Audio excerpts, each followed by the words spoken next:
ನೋಡಿ ಸ್ನೇಹಿತರೆ, ಇಲ್ಲಿ ಒಂದು ತುಂಬಾ ಒಳ್ಳೆ ಐಡಿಯಾ ಉಪಯೋಗಿಸಿದ್ದಾರೆ. ನೀವು ನೋಡ್ಬೋದು, ಇದು ಅಕ್ಸೆ ಬೀಜದಿಂದ ಹಾಕಿರೋದು. ಅಕ್ಸೆ ಬೀಜ ಹಾಕಿ ಅಕ್ಸೆದು ಗಿಡ ಬಂದಿರೋದು ಇದು. ಸೊ ಇದು ಪೂರ್ತಿ ಇಲ್ಲಿ ಹಾಕಿದ್ದಾರೆ. ಸರ್, ಇದ್ರದ್ದು ಏನ್ ಅಡ್ವಾಂಟೇಜ್ ಹೇಳಿ ಸರ್? ಇದು ಅಡ್ವಾಂಟೇಜ್ ಏನಂದ್ರೆ ಅಕ್ಸೆ ಗಿಡದು ಗ್ರೀನ್ ಮೆನ್ಯೂರ್ ಆಗುತ್ತೆ ನಮ್ಗೆ. ಪ್ರತಿ 2 ತಿಂಗಳಿಗೆ ನೋಡಿ ಇಲ್ಲಿ ಕಟಿಂಗ್ ಹಾಕಿದೀನಿ. ಹೌದೌದು. ಮತ್ತೆ ಇಷ್ಟು ಬಂದಿದೆ. ಫಾಸ್ಟ್ ಆಗಿ ಬೆಳೀತೆ ಅಕ್ಸೆ. ಬೇಡ, ವರ್ಷಕ್ಕೆ 4 ಕಟಿಂಗ್ ಬಂದ್ರು ಒಂದೊಂದ್ ಗಿಡಕ್ಕೆ 10 kg ಗ್ರೀನ್ ಮೆನ್ಯೂರ್ ಕೊಟ್ಟಂಗ ಆಗುತ್ತೆ. ಹಸಿರೆಲೆ ಗೊಬ್ಬರ. ಹಸಿರೆಲೆ ಗೊಬ್ಬರ ಈ ನಮ್ಗೆ ಕಟ್ ಮಾಡಿ ಕೆಳಗಡೆ ನೋಡಿ ಇದೆಲ್ಲ ಅದೇ ಪೂರ್ತಿ. ಇದೆಲ್ಲ ಅದೇ ಫುಲ್.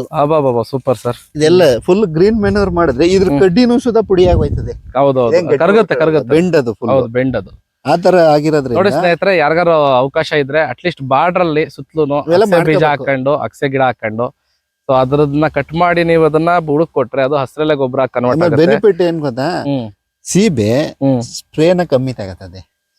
ಸ್ಪ್ರೇ ಮಾಡಿಲ್ಲ ಐತಿ. ಹೌದಾ? ನೀವು ನಂಬಿ ಬಿಡಿ. ಒಂಚೂರು ರೋಗ ಇಲ್ವಲ್ಲ ಸರ್? 3 ತಿಂಗಳಾಗಿದೆ ಸ್ಪ್ರೇ ಮಾಡಿ. ಸೂಪರ್. ಇದುವರೆಗೂ ಏನೋ ಮಿಲಿ ಬಗ್ಸ್ ಆಗ್ಲಿ ಲೆಕ್ಕವಾಗಿ ಇಷ್ಟೊಂದು ದಟ್ಟವಾಗಿರೋ ತೋಟದಲ್ಲಿ ರೋಗ ಜಾಸ್ತಿ ಇರ್ಬೇಕಾಗಿತ್ತು. ಏನೇ ಕಾಯಿಲೆ ಬಂದ್ರು ಅಕ್ಸೆ ಮೇಲೆ ಬೀಳ್ತದೆ. ಅಕ್ಸೆ ಮೇಲೆ ಬೀಳ್ತದೆ. ಕರೆಕ್ಟ್. ಇಲ್ಲಿ ನೋಡಿ ನೋಡಿ ಸ್ನೇಹಿತರೆ, ಫಂಗಿಸೈಡ್ ಎಲ್ಲ ಅಕ್ಸೆ ಮೇಲೆ ಬೀಳುತ್ತೆ, ಸೀಬೆಗೆ ಬೀಳಲ್ಲ. ಫಂಗಸ್ ಯಾವ ಮಟ್ಟಿಗೆ ಆಗಿದೆ ಅಂದ್ರೆ ಅಕ್ಸೆಗೆ, ಬಟ್ ಸೀಬೆನಲ್ಲಿ ಏನು ಫಂಗಸ್ ಇಲ್ಲ. ಅದು ಎಲ್ಲಾನು ಕಂಟ್ರೋಲ್ ಮಾಡ್ಕೊತದೆ. ತುಂಬಾ ಚೆನ್ನಾಗಿದೆ ಸೀಬೆ.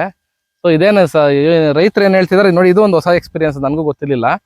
ಅಕ್ಸೆಗೆ ರೋಗ ಆಗಿದೆ, ಬಟ್ ಅಕ್ಸೆ ರೋಗ ಇದಕ್ಕೆ ಯಾವ್ದೇ ರೋಗ ಇಲ್ಲ. ನಮ್ಮ ಸೀಬೆಗೆ ಪ್ರತಿ ರೋಗನು ಅಕ್ಸೆಗೆ ಬೀಳುತ್ತೆ. ಎಲ್ಲ ಅದಕ್ಕೆ ಬೀಳುತ್ತೆ. ಯಾಕಂದ್ರೆ ಅದು ಯಥೇಚ್ಛವಾಗಿದೆಯಲ್ಲ, ಕೆನೋಪಿ ದೊಡ್ಡದಿದೆ. ಅಕ್ಸೆ ಮಾಡಿದೆ ಅಂದ್ರೆ ತೆಂಗಿರೋದ್ರಿಂದ ಕಪ್ಪು ರೋಗ ಮಿಲಿ ಬಗ್ಸ್ ಜಾಸ್ತಿ ಬರುತ್ತೆ. ಅದು ಅಕ್ಸೆ ಮೇಲೆ ಬೀಳಿ ಎಲ್ಲೂ ಕಾಣಿಸ್ತಿಲ್ಲ ಮಿಲಿ ಬಗ್ಸ್. ಇಡೀ ತೋಟದಲ್ಲಿ ಎಲ್ಲೂ ಇಲ್ಲ. ಸೂಪರ್.